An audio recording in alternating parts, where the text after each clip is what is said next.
GK Kids. The Tale of the Winged Rabbit.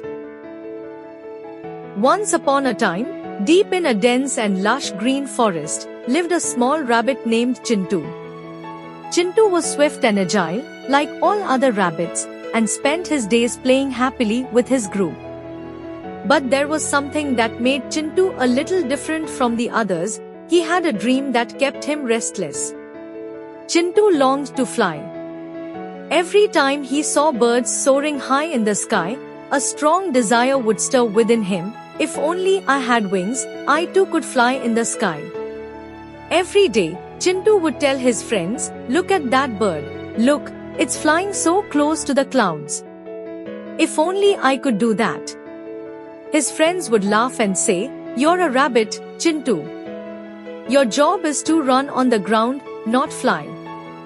But this desire of Chintu's only made him more determined. One day, while wandering in another part of the forest, Chintu saw something unusual.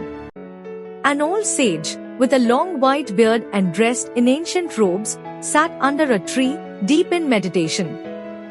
Around him were strange herbs, stones, and a glowing staff. Chintu had never seen anyone like this before.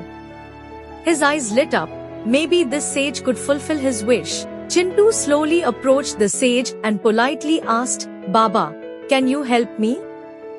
The sage opened his eyes and in a soft voice asked, "What do you desire, little rabbit?"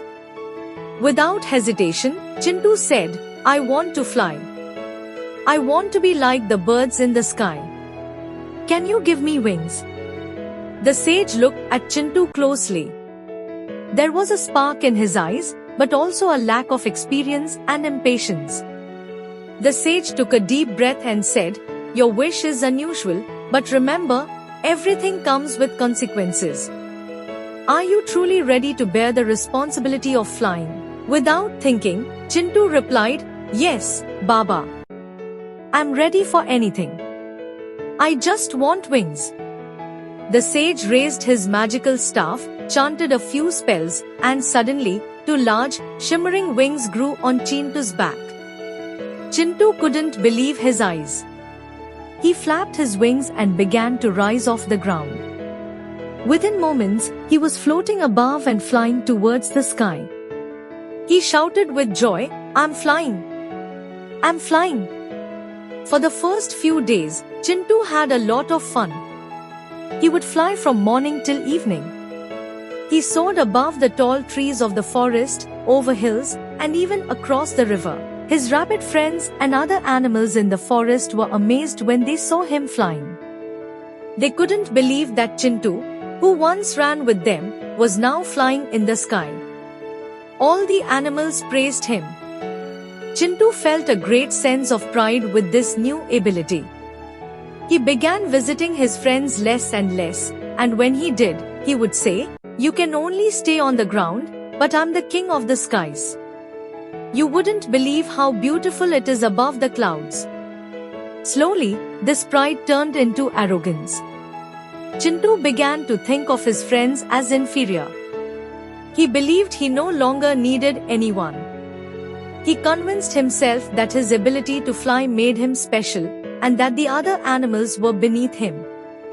Every day, Chintu would set off on his flights alone.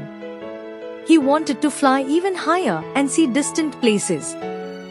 One day, as he flew higher and higher, he thought, "If I can fly even higher, maybe I'll reach beyond the clouds.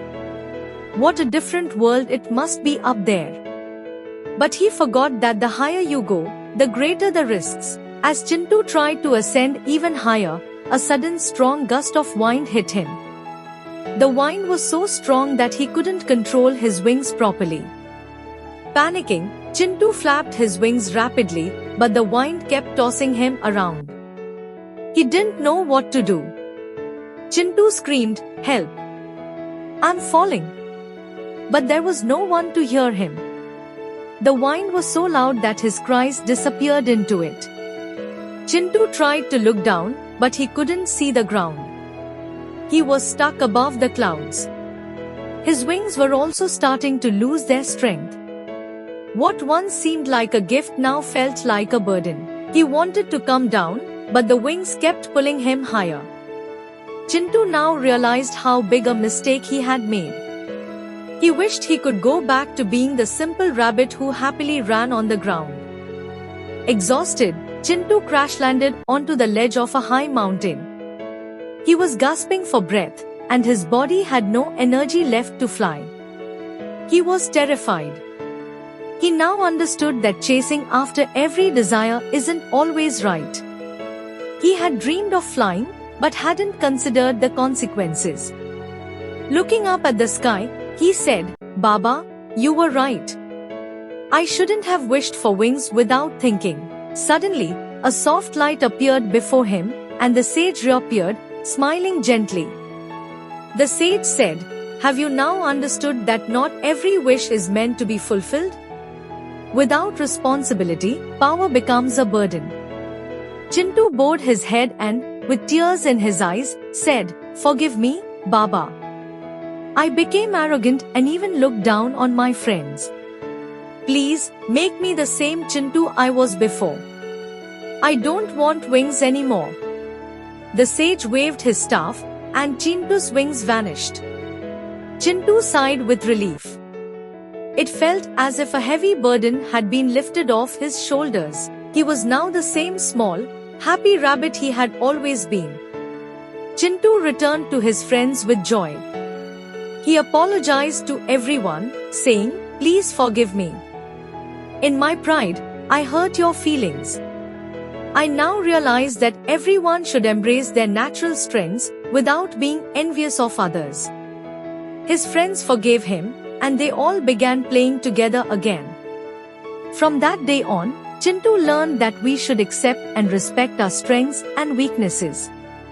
He no longer dreamed of flying but was content running on the ground and spending time with his friends. Moral of the story: everyone has their own unique abilities, and we should use our strengths wisely. Instead of being envious of others or thinking of ourselves as superior, we should recognize and be content with our own abilities. Not every wish needs to be fulfilled. Sometimes, it's better for them to remain unfulfilled.